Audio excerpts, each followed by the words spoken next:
A Place Called Perfect, Chapter 28. A Powerful Fear.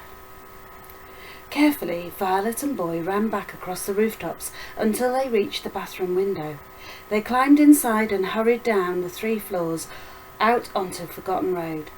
It was almost midday and all was quiet on the main street. They kept out of sight of the watchers as they snuck back through the town. Nearing Wickham Terrace, the energy in the air changed. Something was amiss. Suddenly a woman rushed out the door of her lopsided house. "That's her!" she snarled, pointing at Violet. "That's her!" Another woman, about Violet's mum's age, ran from the same door and grabbed her top, pulling her roughly back. "The cheek of you!" the second woman roared. "Don't you think we've had it hard enough without setting the watchers on us?" "Let go of me!" Violet yelled, struggling to break the woman's hold. "I haven't done anything wrong."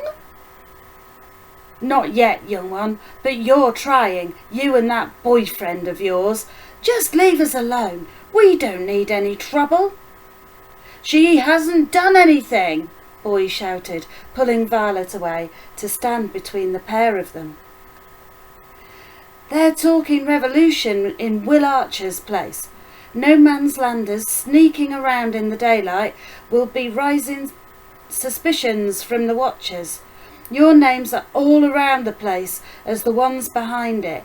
Know anything about that, do you?" the woman hissed, almost nose to nose with Boy. Quickly, Boy grabbed Violet's arm, and they sprinted towards William Archer's. They raced through the tiny streets and, without knocking, pushed open the door of the ramshackle house. The heat hit Violet first, then the smell of sweat. The room was packed with people, and they had to push their way through a sea of legs to get near the front of the crowd. Violet recognised a few faces from the streets of No Man's Land, but others she'd never seen before. Some seemed happy, but most grunted and growled as William faced the room from the top of a rocky old footstool. "What about the watchers? There's not enough of us in No Man's Land to take them on," one man shouted. "We'll have numbers when we change the perfectionists back," William said. "Then we fight. I'm willing to give my fists an airing if you are, gents and ladies, of course." "We'll never beat them," another man called. "We will with a bit of luck," William replied. "Once our friends and families in Perfect realise we're still alive, they'll join us. You'll see." "And how do you propose they'll see us?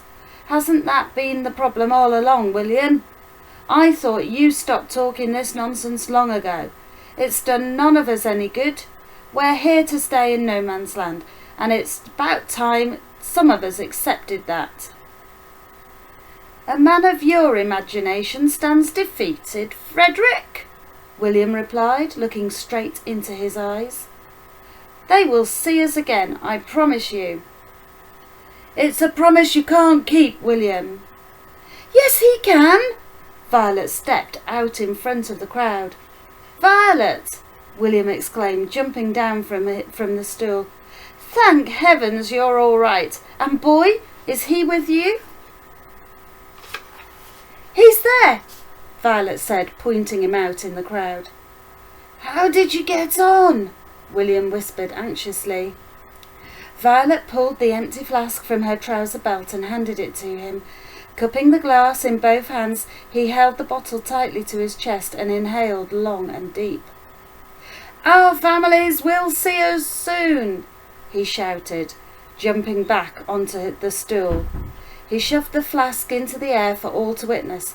"My 2 young friends made sure of that." The crowd began to whisper, and William waited for them to settle again before he started to explain. "Archer's tea is blinding our families, and I've developed an antidote that will reverse its effects. My 2 brave friends here administered it to the tea leaves in the factory right this very morning. It's my brother's pride and joy, I've been told.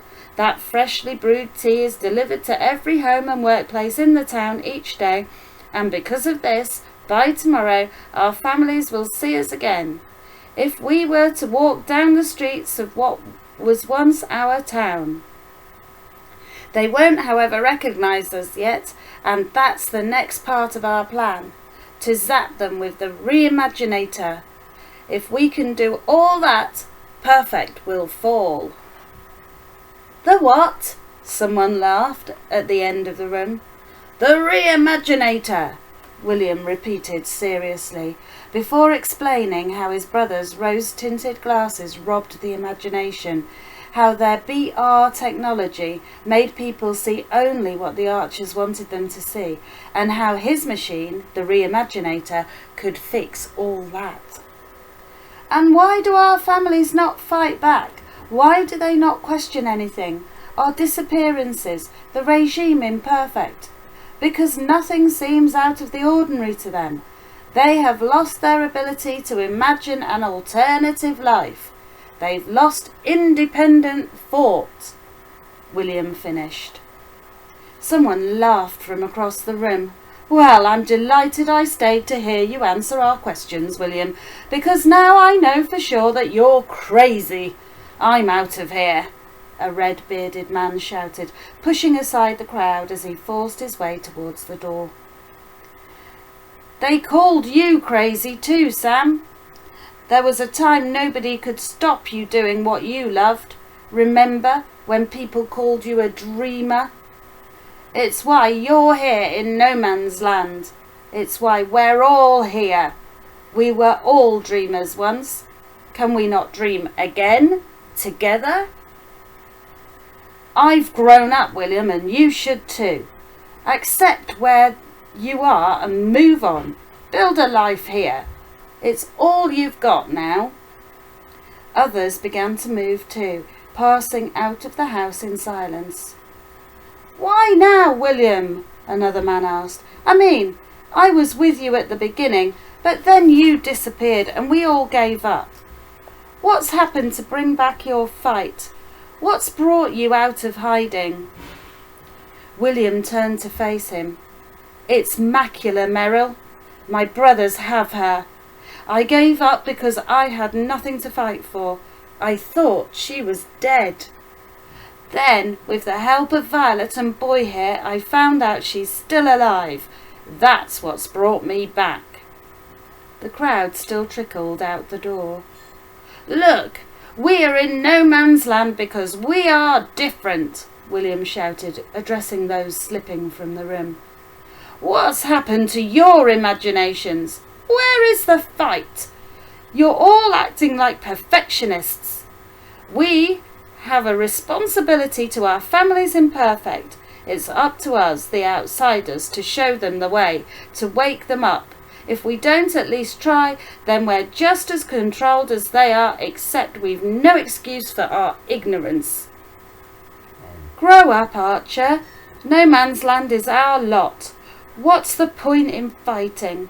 I remember the rebellions, the beatings, the blood. I remember it all. I don't want to go back there. If you draw the Watchers down on us, you'll have me to answer to, a woman roared as she left the house. The crowd filtered steadily outside, and William stepped down from the stool. It's no good, he said, his head in his hands. They won't fight. Violet stepped forward. It's okay, she said. We can do it without them. I know it will be harder, but we can still make it happen. Violet, William smiled, looking down at her. You're a lovely child. Your enthusiasm knows no bounds, but in this case, 3 against so many just won't be enough.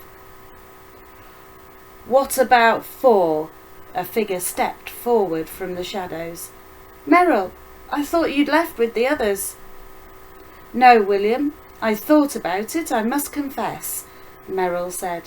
But I've missed the adventures we had taking on your brothers. Making toys serves me well here, but it's no substitute for my family. It's time to get them back. So where do I sign up? And that's the end of chapter 28.